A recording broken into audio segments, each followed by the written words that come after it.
Panas ni atas pentas ni. Kipasnya mengipas pokok bunga, bukan mengipas kami. Nasib baik saya pakai jubah selapis. Kena Ustaz Don,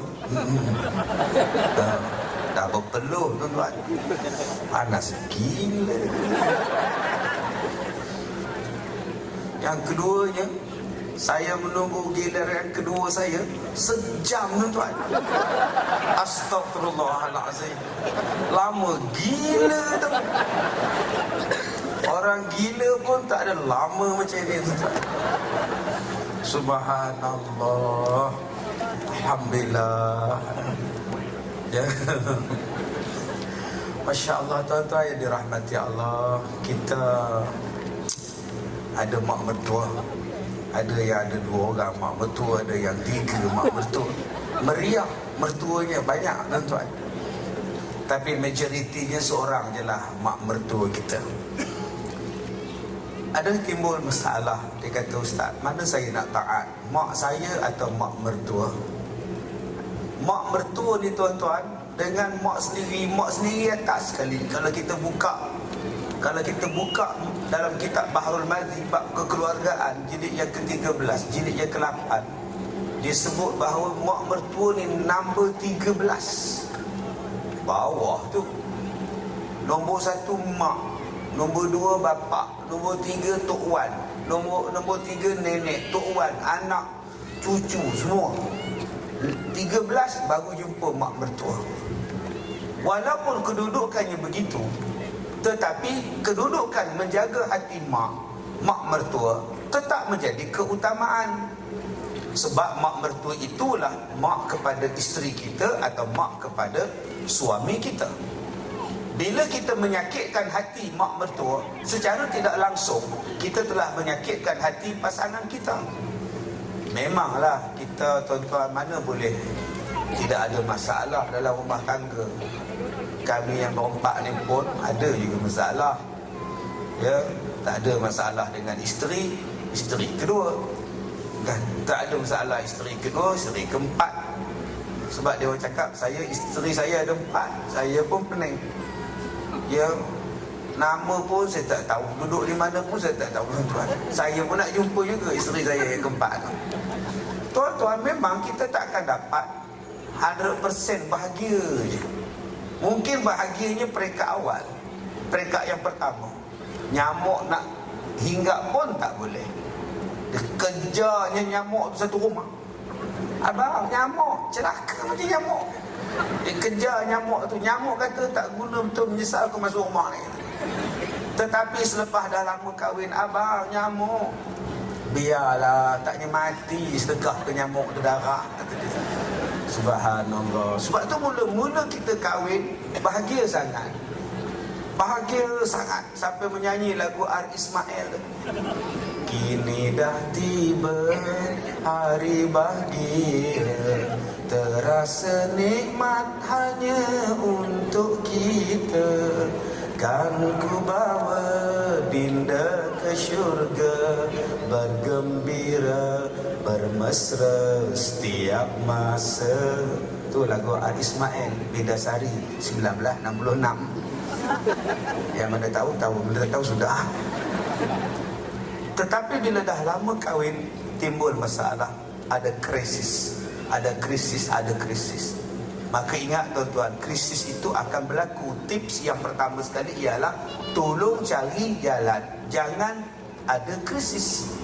Elakkan bunga-bunga yang boleh mendatangkan konflik dalam keluarga. Elakkan perkara-perkara yang boleh mendatangkan masalah dalam rumah tangga. Elakkan. Ini nombor 1, cari jalan, jangan createkan satu masalah. Ini kadang-kadang cari masalah, saja buat masalah. Bagaimana tak nak mendatangkan masalah? Kita kena tahu apa pantang suami kita, apa pantang isteri kita, apa pantang mak mertua kita, apa pantang mak kita. Bila kita tahu pantang larang mereka, insya-Allah. Apa yang mak mertua tak suka, jangan buat. Mak mertua tak suka bila sedang menonton televisyen, cerita Ustaz Don, mak mertua tak suka buka TV lain. Menantu jangan buka TV lain.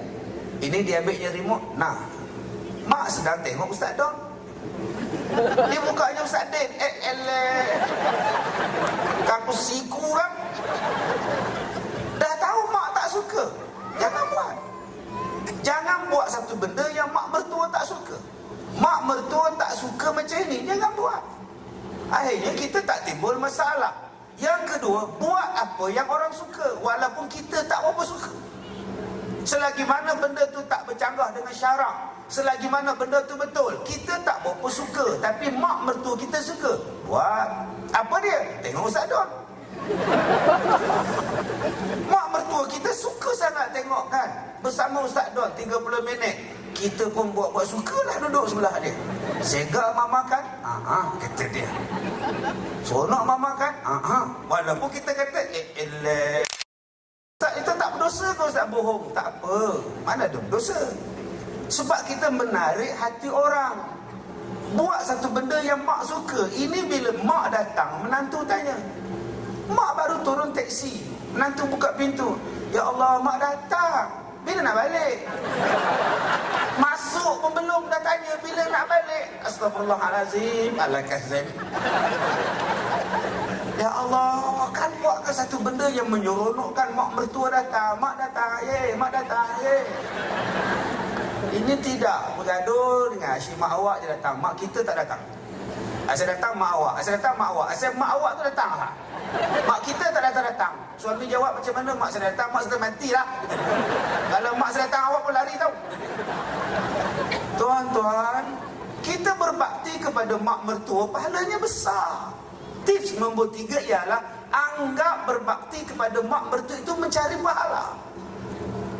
Berapa banyak menantu-menantu di sini yang bila mak mertua dia sakit, bukan mak dia, bukan yang mak yang mengandung dan melahirkan dia, itu mak suami kita. Satu hari suami cakap, yang mak abang sakit, kalau boleh abang nak bela dia duduk di rumah kita. Suami cakap je, kalau boleh abang nak bela dia tinggal dengan kita. Ya ke suami nak bela? Nampak benar nipunya. Yang akan belanya siapa? Isterinya. Suami kerja, driver pula lori, bawa Singapore, Thailand, hantar trailer tau, kontena hantar ke. Bila nak balik? Sekali keluar seminggu. Yang akan jaga isteri, yang jaga mak ialah isteri dia. Sebab itu isteri membuat pengorbanan yang besar. Tak apalah abang, bolehlah saya tengokkan mak awak. Bawalah ke sini, Masya Allah, maknya pakai pampers. Masya Allah, maknya pakai pampers. Menantu basuh berak mak mertua. Berapa banyak mak mertua yang kenang jasa menantu? Berapa banyak mak mertua yang sayang pada menantu? Berapa banyak mak mertua yang kasih pada menantu?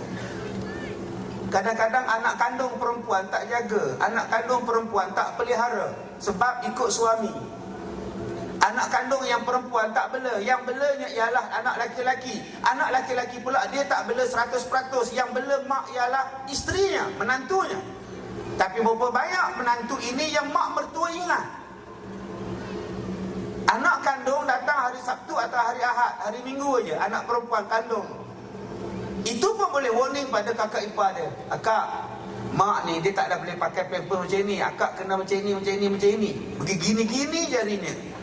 Teringat kita pada Syekh Wan tentang begini-gini je. Akak, mak ni malam-malam pastikan pakai stokin tau, sebab dia tak boleh kaki tau. Dia pula mengajarnya, baru datang 1 jam rumah kita. Tapi menantunya, kakak iparnya pukul 2 belum bangun. Sebab apa? Mak mertuanya udah meracau-racau. Mak mertua meracau. Ya Allah, takutnya, ya Allah.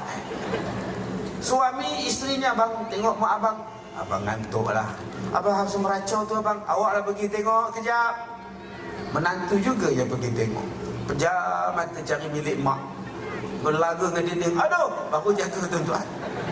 Menjaga mak. Kadang-kadang yang sakit di hospital, menantu yang tunggu, menantu yang pimpin, menantu yang tolak wheelchair mak dia. Tapi berapa banyak mak yang kenal? Berapa banyak mak mertua yang kenal? Dia dah ingat. Dia dah ingat, gelang ini untuk anak sulung, Rantai ini untuk anak nombor 2, gelang kaki untuk anak nombor 3, anting-anting subang untuk anak nombor 4. Untuk menantu ada? Jarang-jarang, kadang-kadang. Sebab apa? Sebab kadang-kadang kita tak menganggap itu adalah anak kita, dan kita tak menganggap itu adalah ibu kita. Cuba kita anggap ini adalah mak aku, walaupun dia mak mertua aku. Tuan-tuan yang dirahmati, cucu menangis, mak mertua komplain. Rusinglah aku duduk sini, menangis saja. Isteri dah terasa, mak, dia demam, mak. Kalau demam ke hospital lah, aku nak tidur. Astagfirullahaladzim, siapa lah, rasa sangat. Macam mana mulut orang tua, sabar. Orang tua macam itu tenang, dia nak tenang-tenang. Sebab tu orang tua suka majlis ilmu. Sebab majlis ilmu ni tenang-tenang, senang tidur. Tambah ada kipas lagi senang. Bila balik rumah, isterinya tanya, abang, apa Ustaz Don cakap tadi? Yalah, jelaslah apa yang dia cakap tu. Yalah, dia cakap apa? Isi ceramahnya apa? Kira terang lah apa yang dia cakap tu. Jelas lah kan, dia muda kan. Yelah, dia cakap apa? Yelah, jelas lah. Rupanya dia tidur, patutlah jelas. Jelas. Ingat tuan-tuan, tadi Ustaz Don dah sebut dah, suami isteri mesti ada konflik ni, yang gaduh-gaduh tu biasa. Tapi cepat selesaikan. Sedangkan lidah lagi tergigit, apa pula suami istri. Buang yang keruh, ambil yang jernih, baru teguh peribadi. Ting ting ting ting ting ting. Kan? Itu backup tu tuan. Subhanallah. Jadi tuan-tuan, bila kita tengok mak kita tak apa suka dengan menantu kita, cari jalan. Tak suka dengan isteri kita, cari jalan bagaimana mendamaikan mereka. Fa'aslihu, damaikan mereka. Nak damaikan mereka bukan susah tuan-tuan. Bawa pergi berjalan je, bawa pergi melancong je, bawa pergi makan angin je. Susah apa? Kalau dekat Malaysia ada Tesco. Bawa mak kita, bawa isteri kita, bagi duit, pergi Tesco. Baiklah. Suruh menantu tolak mak mertua dia dalam troli tu. Selesai masalah. Ini kita tak cari jalan nak mendamaikan. Kita cari jalan untuk mengkonflikkan lagi. Datang pula ipar, tadi third party. Datang pula kakak ipar, adik ipar, cakap dekat mak, mak memang mak, kalau dah nama menantu tu mak, orang luar tetap orang luar mak, kata dia. Ini penasihat 25%. Dah nama menantu mak, orang luar tetap orang luar mak, tak sama macam anak kita, darah daging kita mak.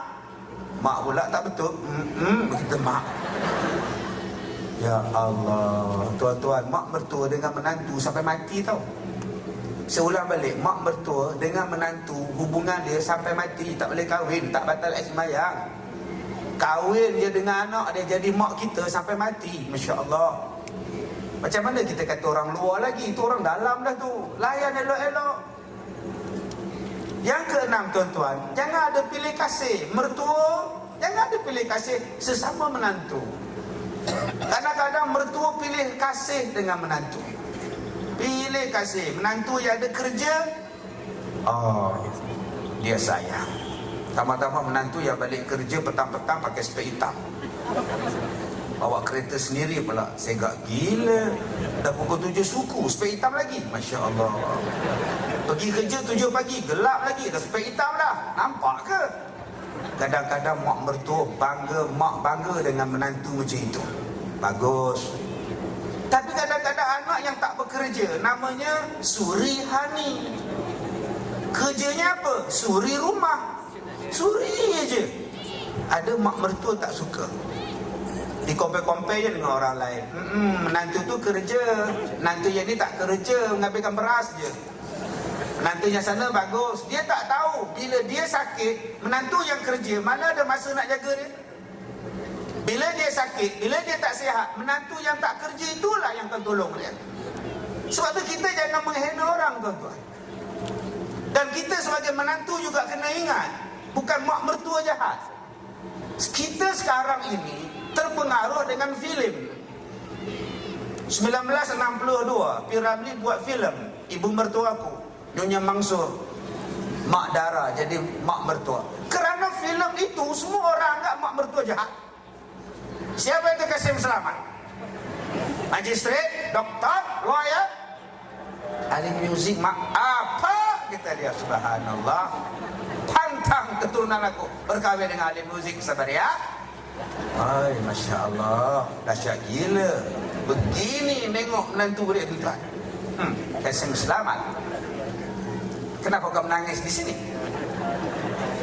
Laki-laki tak malu, sudahlah anak kau biarkan mati, kau menangis pula di sini. Pergilah menangis di kelab malam sana tu. Allah, meriahnya kubur masa itu tuan-tuan. Bukan hari raya pun ramai ziarah kubur. Itulah saya tengok, bukan hari raya, bawa anak, bawa cucu, sabu sampah kat kubur. Itu cerita ibu mertua aku. Saudara, kenapa saudara menangis di kubur ibu saya? Teng, teng, teng. Itu nama dia special effect. Orang dulu-dulu kalau buat filem special effectnya macam itu. Teng, teng, teng.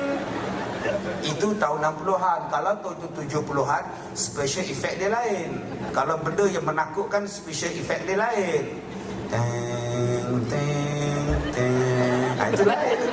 Itu zaman Husin Abu Hassan, Idi Osmera gitu, Latif Bourguiba. Teng, teng, teng. Gede, gede, gede, gede. Seram rasanya. Ya, zaman P. Ramlee dulu. Teng, teng, teng. Apa?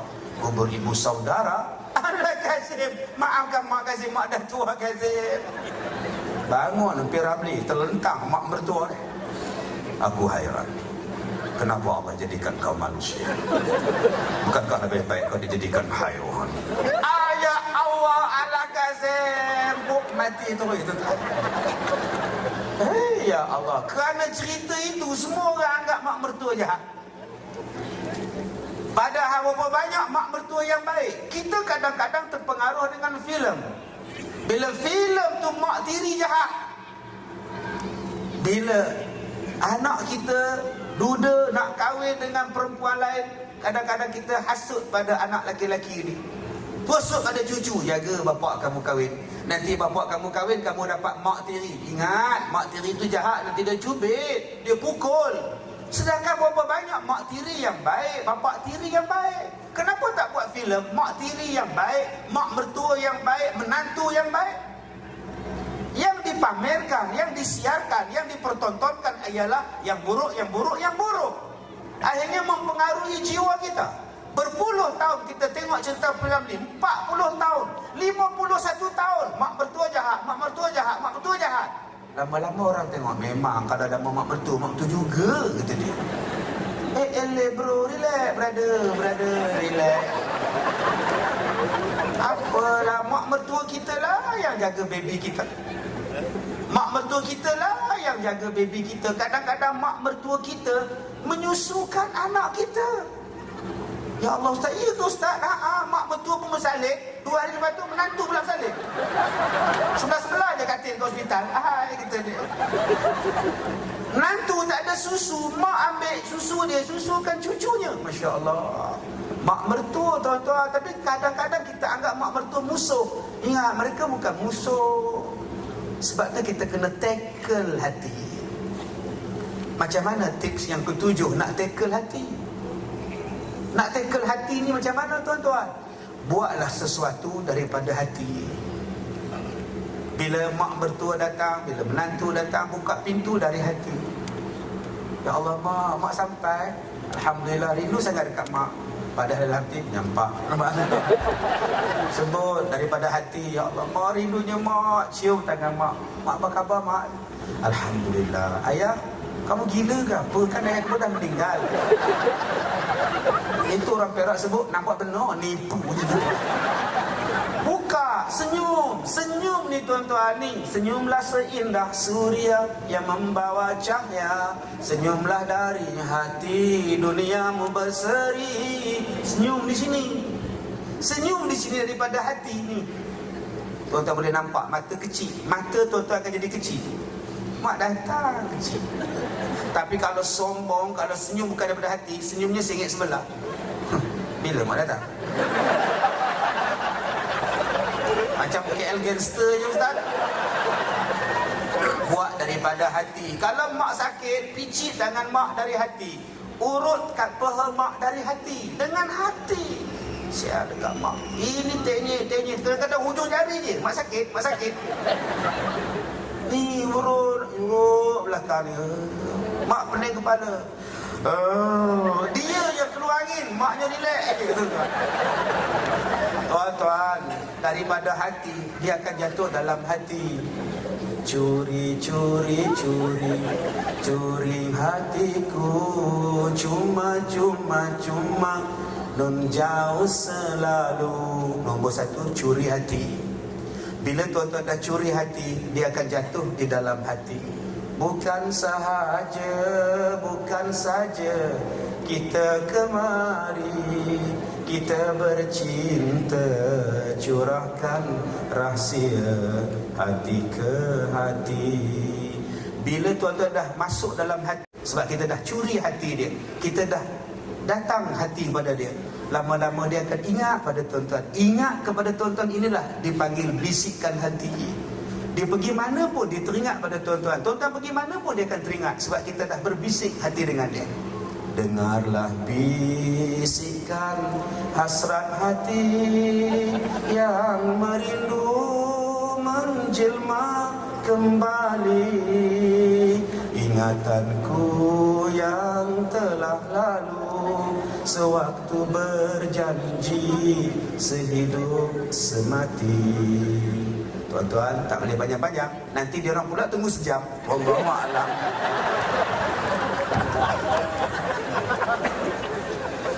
Masya Allah, tabarakallah.